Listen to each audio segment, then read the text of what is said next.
இந்த சனி பகவான் லக்னத்துல இருக்கவங்களுக்கு ஏதாவது ஒரு நோய் தாக்கம் அப்படின்றது இருக்குங்க.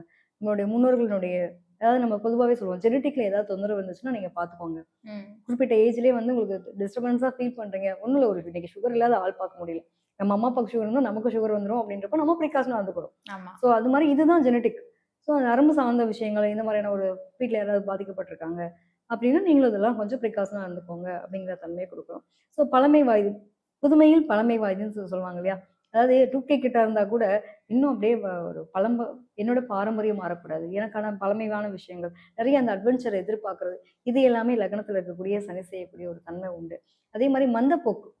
எந்த ஒரு செயலையும் அப்புறம் பார்த்துக்கலாம், அப்புறம் பார்த்துக்கலாம், நாளைக்கு பார்த்துக்கலான்றத தள்ளி போடக்கூடிய ஒரு மனநிலை இருக்கும். ஸோ அதெல்லாம் இவங்க கொஞ்சம் அ போட்டி போட்டு வந்தாங்கன்னா மட்டும் தான் ஜெயிக்க முடியும். நெறைய பேருக்கு லைஃப்ல ஜெயிக்கிறதுக்கான ரொம்ப தடை தாமதம் ஆகுது அப்படிங்கிறப்போ, இவங்கலாம் வந்து கொஞ்சம் லேட்டா பிக்கப் ஆறதுக்கான காரணம் இதுதான். ஸோ அவங்களுடைய ஸ்போர்ட்டிவா எடுத்துக்கணும். எல்லாத்தையும் ஒரு ஆக்டிவேட்ல வச்சுட்டாங்க அப்படின்னா பெட்டரா இருக்கும்.